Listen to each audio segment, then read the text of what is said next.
Well, hello. Of course, the UK column has been investigating a number of child abuse cases over the years. We've been strong supporters of the Holly Gregg case.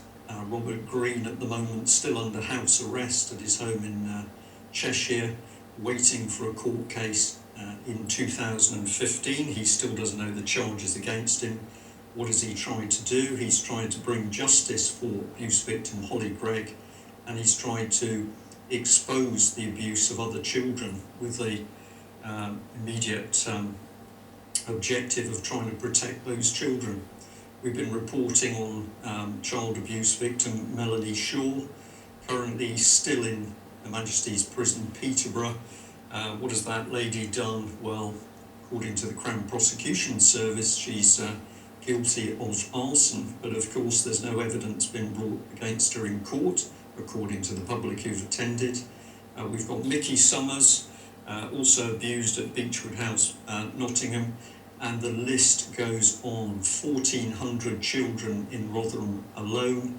Nottingham police supposedly under Operation Daybreak investigating 100 or so children around Beechwood, plus children abused in another 12 homes. We have North Wales, we have Elm Guest House in London, we have Jersey, etc. Now we have a guest with us today, another extremely brave whistleblower called Andy. Andy first approached me at the Bilderberg meeting up at the London end, that was some time ago, and with a cigarette and a morning bacon sarnie, quick early morning breakfast, Andy started to tell me some of his life experiences within the so-called care system, a system which he found unbelievably abusive. So we've got him on for the first of what we think will be a series of interviews, looking at what has actually happened to him personally, and of course what has affected the lives of many other children. So let's see if our guest is there. Andy, hello to you. We've got a very good picture. You look good, lots of light in the room. What's the weather like? It's absolutely beautiful up here. It's quite sunny, just the odd fluffy cloud in the sky, but generally nice. Okay. Now, I've actually forgotten what the actual date was of the Bilderberg conference in London. Can you remember when that was? It was certainly some months ago now. It was definitely 2 years ago, I think. I'm not quite sure. Time flies very quickly. It does, yeah. But you were there to see what the government was up to, and we had the opportunity to chat early one morning, yeah. And I remember the ciggies and the bacon sarnies. Thank you for that. And you came to talk about an extremely serious subject, which was abuse of children at a Catholic children's home. Now, before we get into the detail of that, perhaps you just tell our viewers and listeners a little bit about yourself. Give us a little snapshot of who you are. Yeah, well, I'm Andy. I like to do a bit of artwork.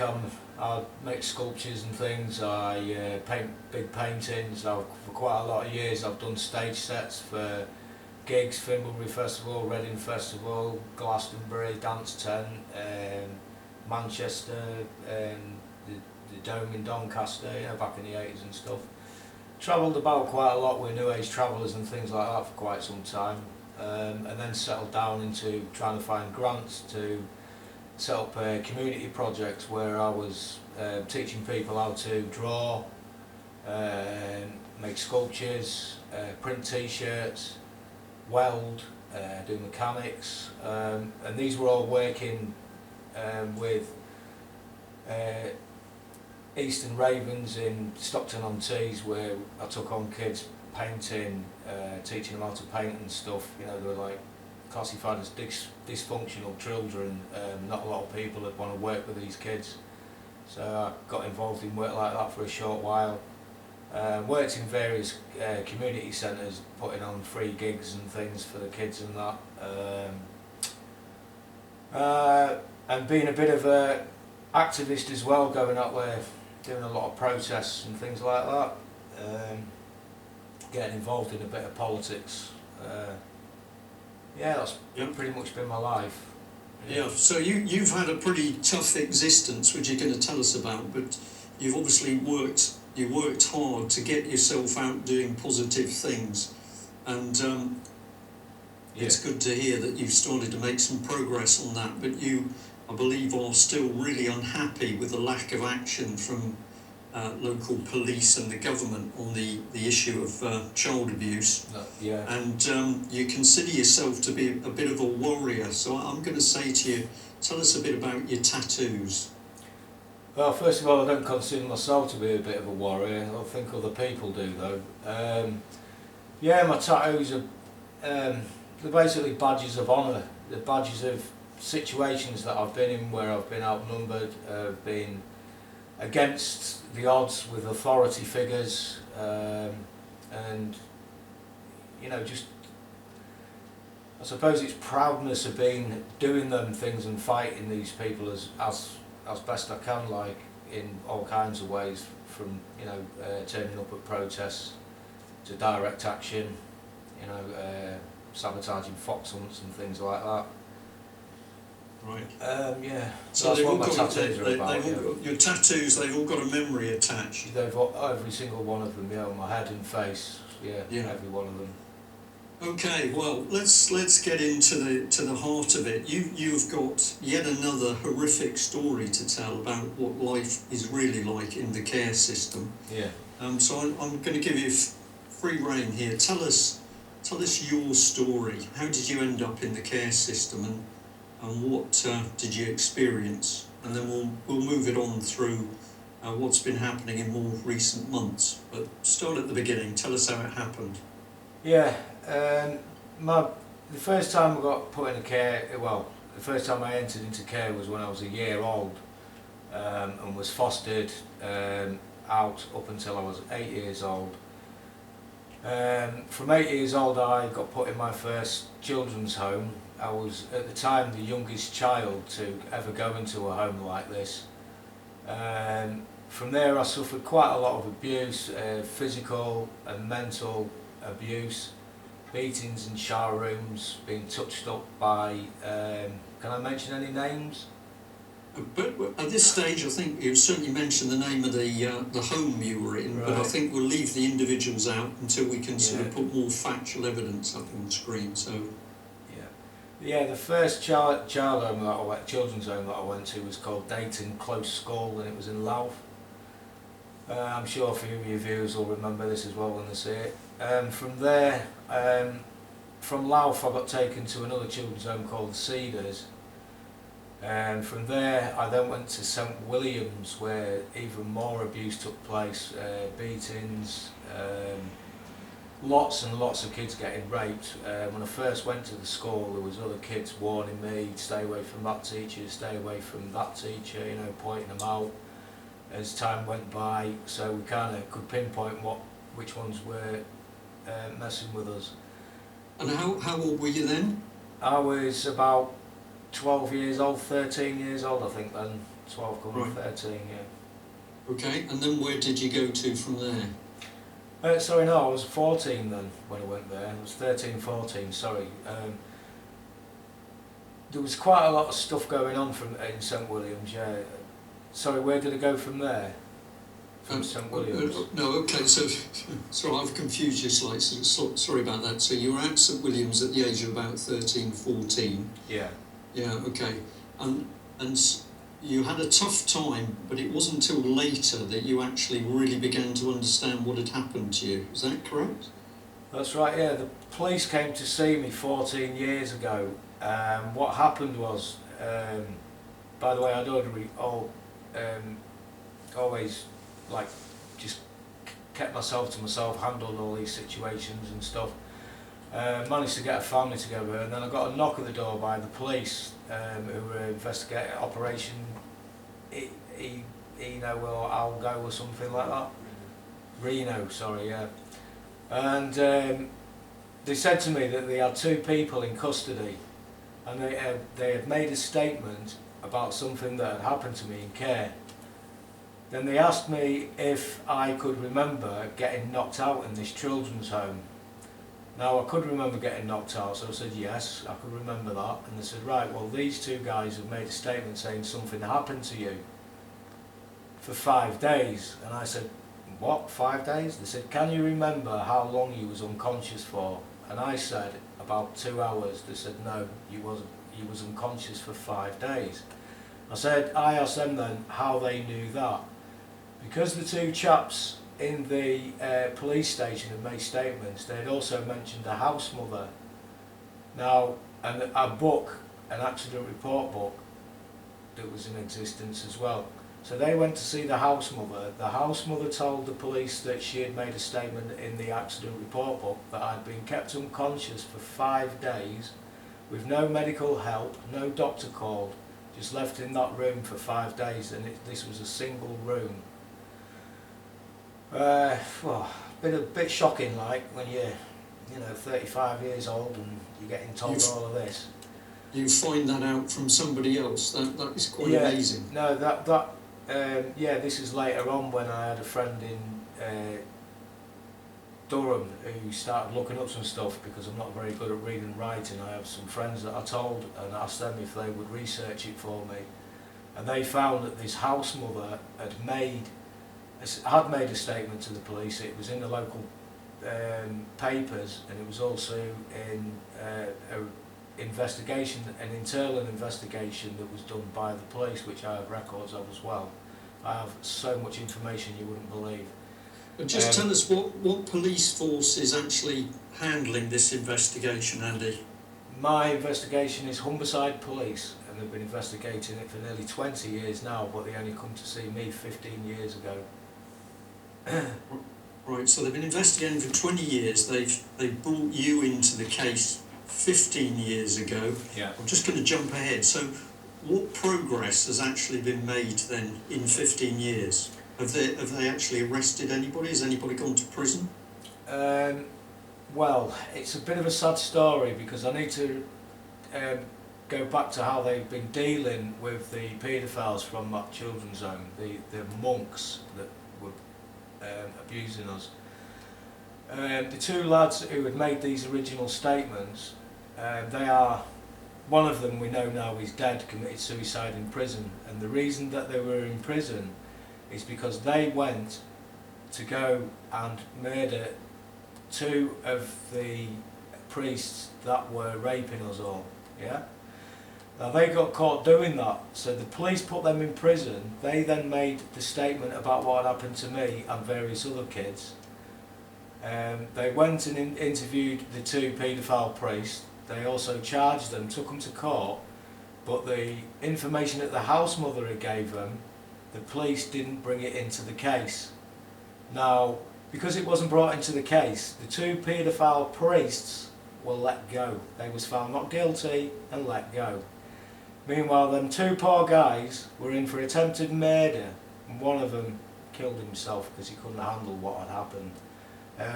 So that was one of them 2 witnesses have now been removed from what they witnessed happen to me. The police basically backed up the paedophiles and covered information that would have got them nailed and jailed, and they'd rather go with burying the evidence of the paedophile priests and mentally torture the victims enough to kill themselves. This is the kind of justice that we're seeing today for people like me.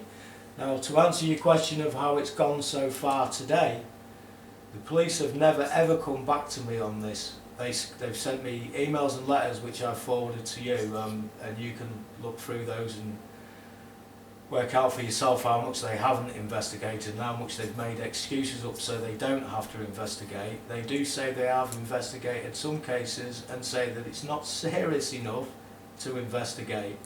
Now, things that have happened to me personally, when you look at people like the Jimmy Savile case, and people getting compensation, getting recognised that they were victims, and then it's all dealt with in a year or 2 years. Why are we still waiting 15 years for, first of all, settlement of as way of compensation so we can sort our children out, because it's also affected them, because it's affected me, it's affected my kids. I've not been able to function properly. My kids haven't got any sort of inheritance off me, or, well, obviously as in who I am and where I'm at, they have. But you know, as far as any sort of financial help for them to get a step up the ladder in life, there is nothing. And these people don't only owe me my life, but they owe my kids their lives as well. You know? Right. So if I just summarise this, so the abuse is in St William's, which is how would you describe the children's home? A Catholic run? Yeah, it was a Catholic. It was a Catholic school run by monks. Pretty scary stuff, eh? And how many children would be there? How many youngsters with you? On our wing, there might well have been maybe 15 or 20 kids to our particular unit, I think. Yeah. Right. And can you say from experience that was it just some of the children that were being abused there, or was it all the children? I wouldn't say it was all of them, but all of us knew it was going on, because the kids that were getting abused were telling us which kids were getting abused.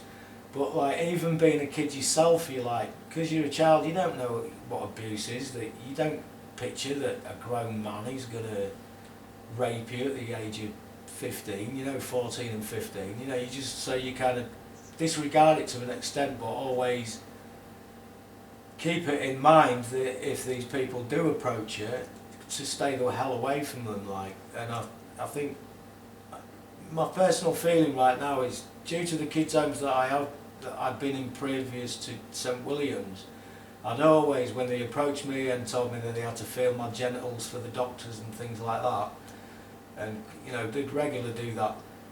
And if they did it, if I fought against them, then they would, you know, make me stay in my bedroom for the rest of the evening or whatever.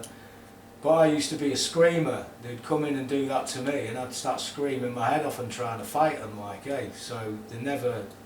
So all I got was lots of beatings. I did have my balls felt and stuff like that, and they did touch us up a few times in the shower room. But generally, I kicked off about it and made sure I made enough noise that other people heard to put them off doing that. Now, this is why I think that the paedophile ring goes further than just children's out of children's home. They, in my eyes, looking back now and finding out what I know, they've been told, oh, this one's a screamer, he needs knocking out, he needs keeping out if you're doing it with him. I mean, I know it sounds so dark and horrible, but it's how it was. It was how it was. And when I look back, it's like, you know, I was never approaching this kid's home like I was in the other kids' homes, the staff. They just plain knocked me out, man. You know what I mean?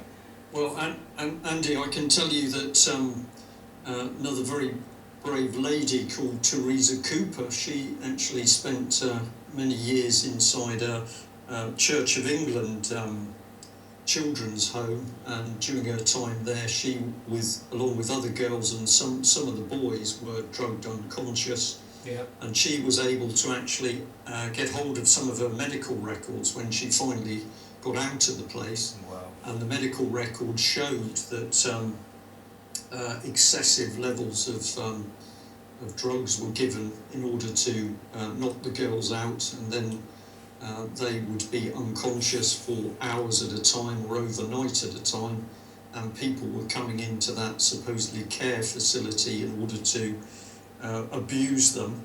And as a result of the amount of drugs that these youngsters were given, it's affected the girls particularly badly, because some of them have then had problems in later life when they've become pregnant, and they've had problems with pregnancy.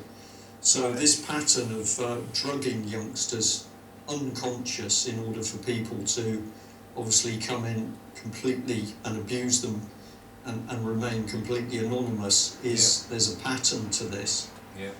I'll just add to that, if anybody wants to look up Teresa Cooper, they should look for a book called Pinned Down, and you can actually read this harrowing story.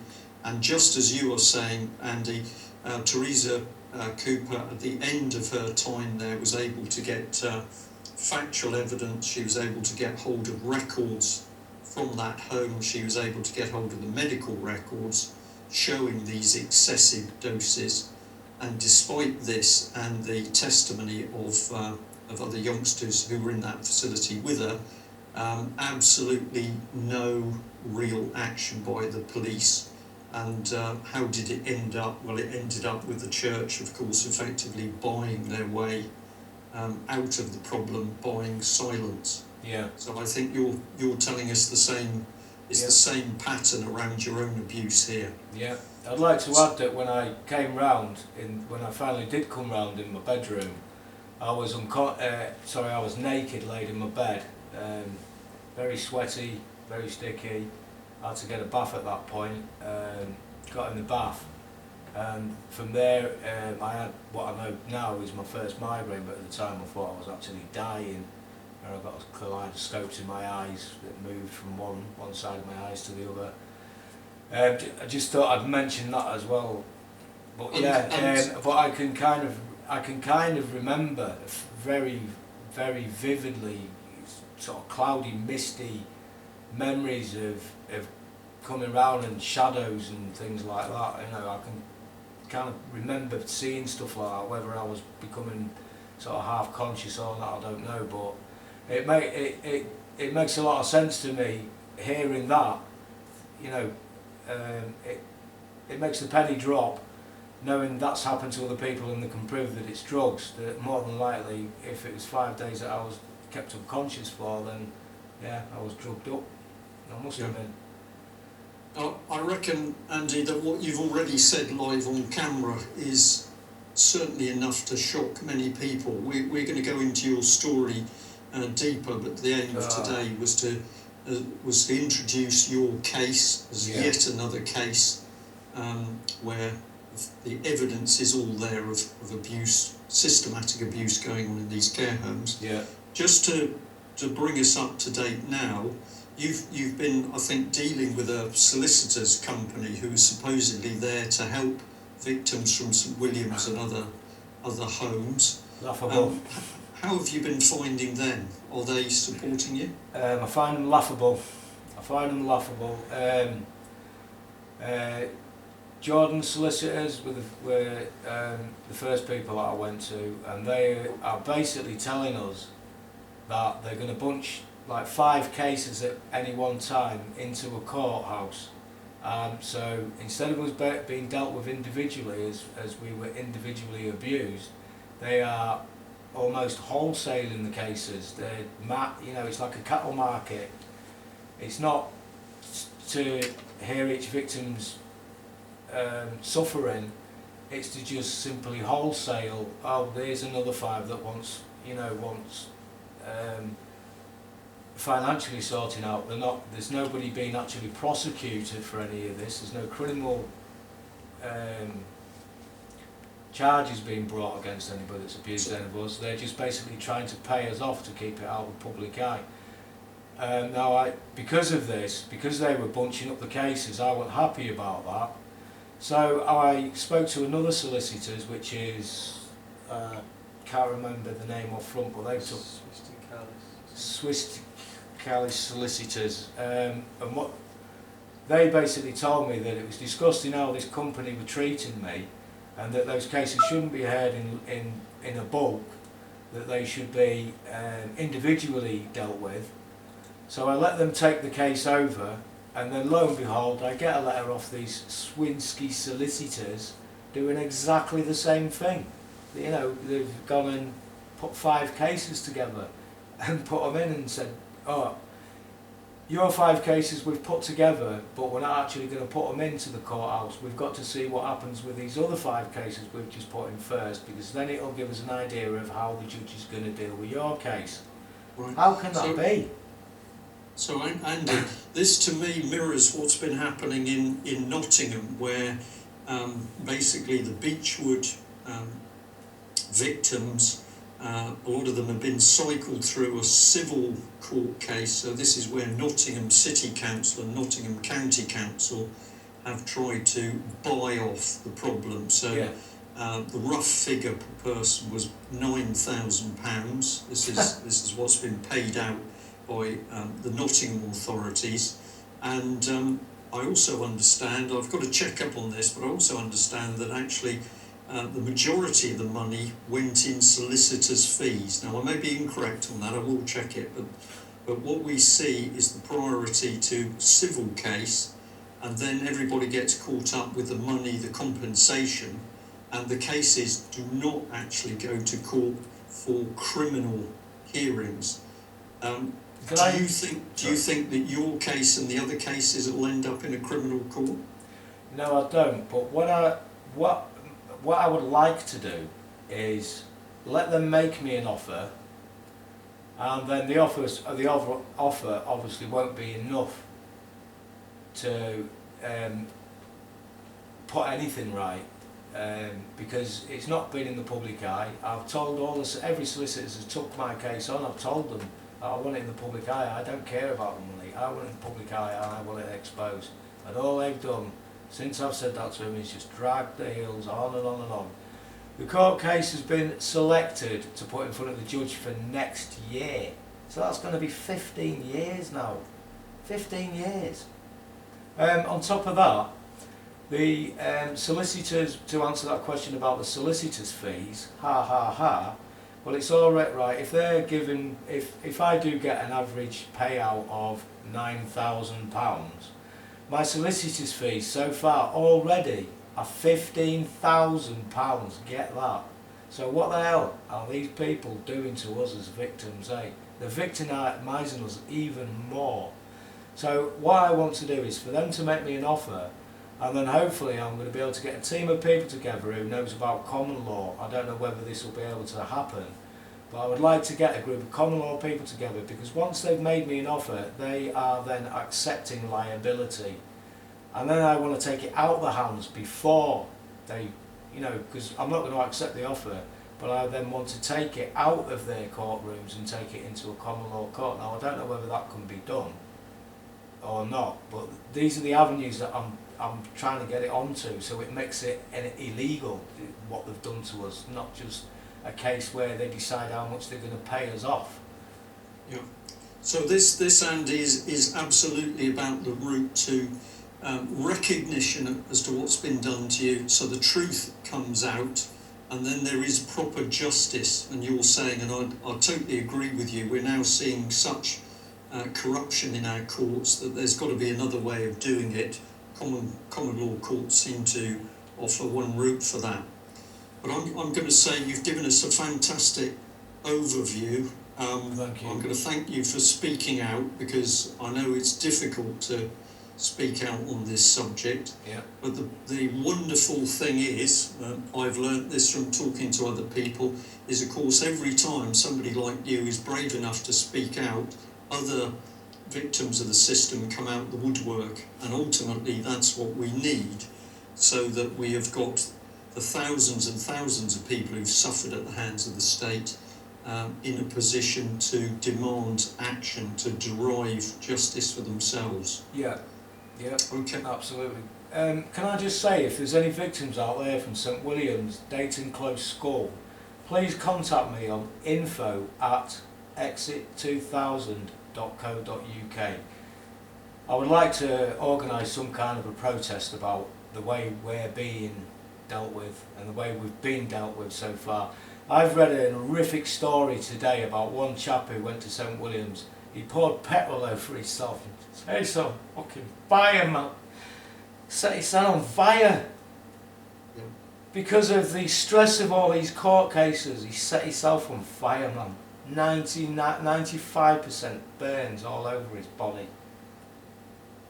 I want to get all of us together, man. We need to meet up, man. We need to meet. I've put other stuff on other websites, and they keep taking down the contact details, so I hope this is going to be enough to get some people together to contact me.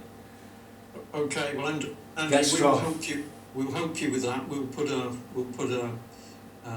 advert with this interview so that people can see how to contact you via email.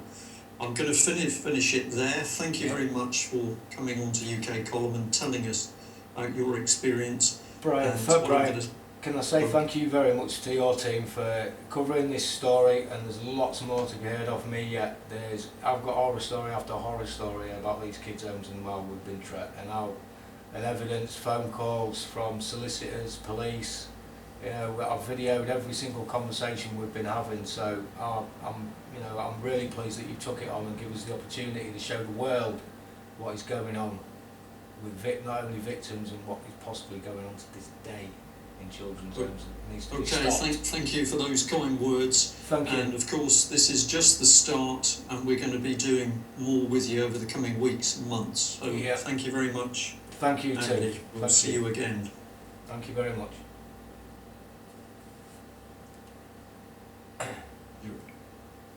Okay, you there, Andy? Yeah. Yeah, brilliant. That was really brilliant, and the fact that